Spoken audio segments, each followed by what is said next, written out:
out of his calendar to come and visit the Gelorup corridor, something that I'm unfortunately going to have to admit none of our policymakers have done. So it is with great pleasure that I announce that Dr. Bob Brown is here to chat with you today.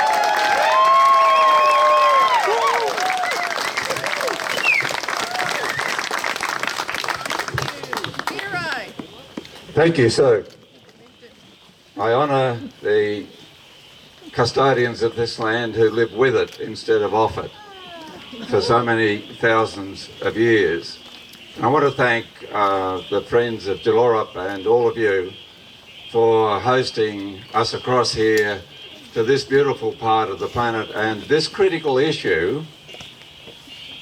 There is no more poignant test of the new federal government than this Gelorup corridor and the need to protect it anywhere in Australia. Some 40 years ago, more than 50 West Australians came across to Tasmania, John was one of them, to help us in our darkest hour when it seemed that nothing would save the Franklin River. And because of that national spirit for protecting country and a new government of Bob Hawke, the darkest hour turned into light for the environment and the saving of the Franklin in 1983. Well, ladies and gentlemen, this issue is of that magnitude in 2022. We have a new Labor government, and my challenge to Prime Minister Albanese is match Bob Hawke and save the Gelorup corridor. Because the Prime Minister has the power and his new Environment Minister has the ability to do just that. As we have heard, there are options, as there was with the dam, to the Bunbury Outer Ring Road. We do not need the bulldozers to move in tomorrow or the next day on this living, wonderful habitat of critically endangered Australian species. It is the job of the federal government to ensure that does not happen. And I salute the courage of you people who've been fighting for decades to see that that did not happen. And I must say, I'm horrified to hear that despite repeated questions,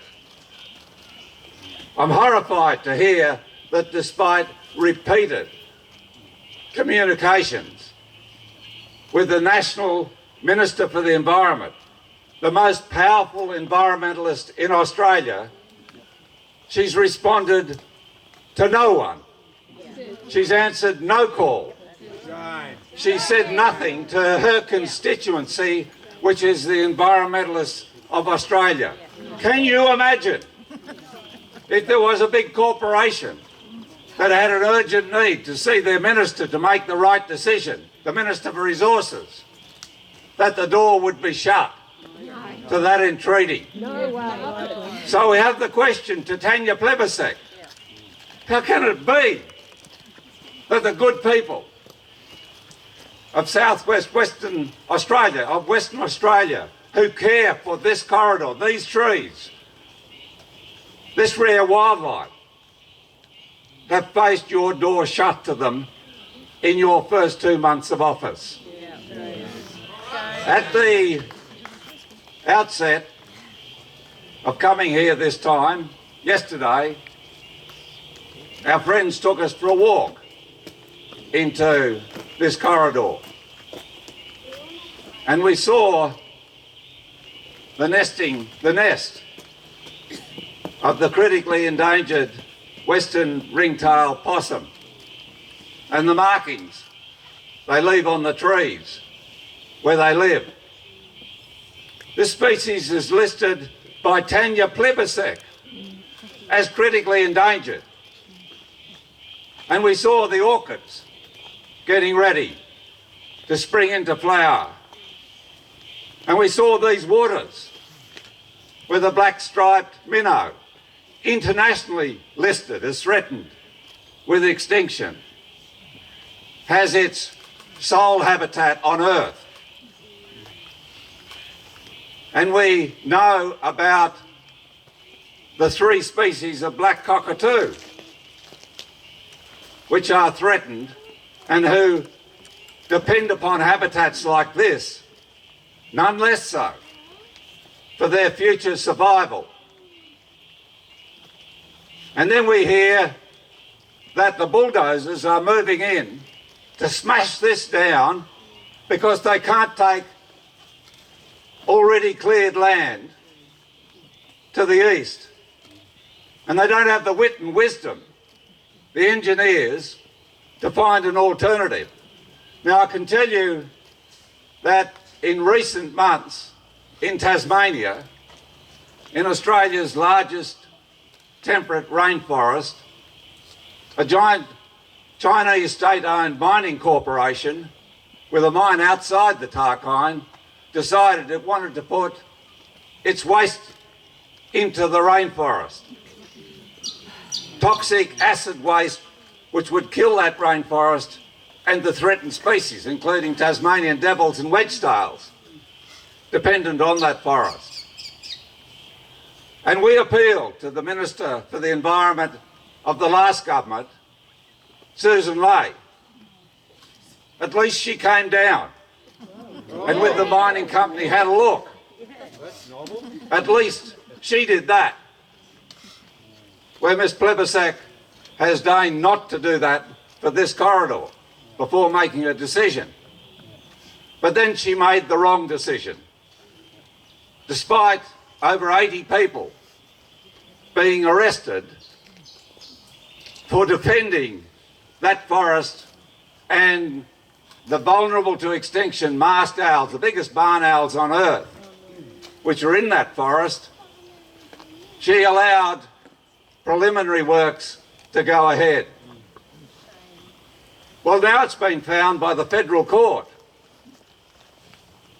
that she misadministered her portfolio, that she failed to employ the precautionary principle which says, take caution. If you don't know what a project is going to do to a threatened species, then err on the side of safety and don't allow that impact. Protect that species. And Judge Mazinski in the federal court said that not only was there no evidence that she had considered the plight of the masked owl, but that she had not used her intelligence. There must be the application of intelligence in employing the precautionary principle, which is, he said, mandatory under the environmental law of this country of Australia. And we had a minister who didn't do that. As a result of his ruling, tomorrow the bulldozers will be moving out of the Tarkine and we'll be there to see them on their way. I have to tell you this. I stand here looking inspirited by this beautiful environment, but terrified that the minister who made this decision, Tanya Plebisek, now has to make a new decision after considering the masked owl on the Tarkine and could send the bulldozers back in. Now all I say to Ms Plebisek, and I know her, although she's not answering my letters either, you'll be pleased, maybe comforted, not pleased, but comforted to know.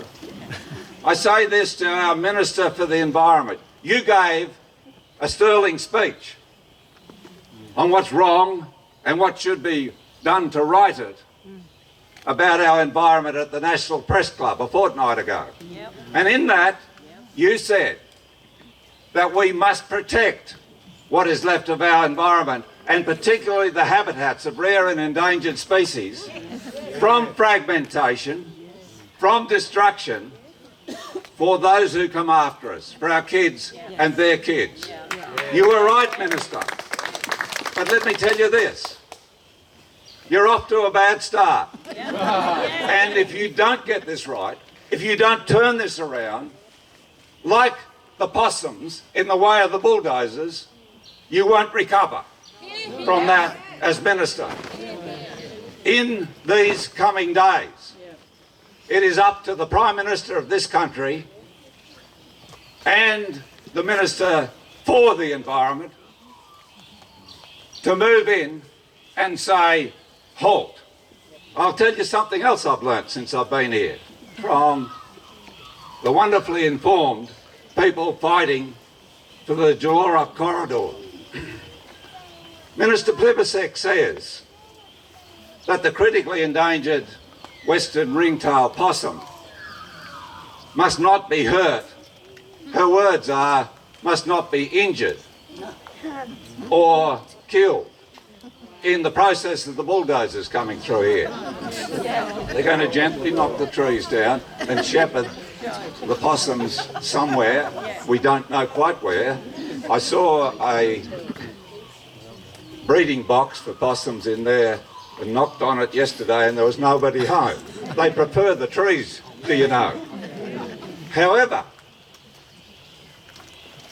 in very recent same highway construction as this, western ringtail possums were killed and were injured. Now we're going to present the Minister with that information she did not have when she made her decision.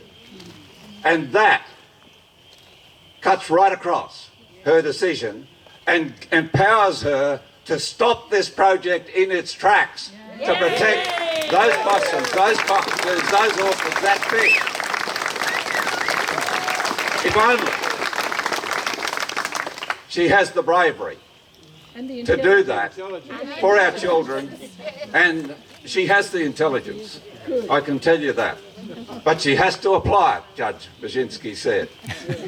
We are a large marauding mammal, the biggest herd of any species ever to be on this planet. We're 8 billion of us, I'm told, on the 11th of November this year by Americans who love such figures. But it is ours in custody.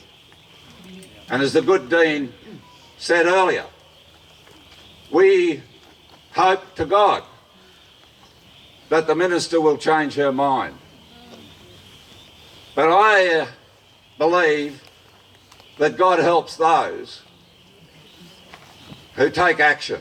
And we're here to take action. And we're here to say to the Minister, you have the power, you take it. As Sue said earlier, legal action is being considered, but it shouldn't come to that. And you know the risks that are involved with that. It shouldn't come to peaceful direct action. But as in the case of the Tarkine, if that's the last resort, and the Franklin, if that's the last resort, that is every citizen's right. And I might say, as with the Tarkine, what was happening there has now been shown by the federal court to be illegal. It was the citizens who were upholding the law who were being arrested, criminalised and taken away. What sort of country is it that allows that to happen? Well, it should not happen here, because the right decision should be made.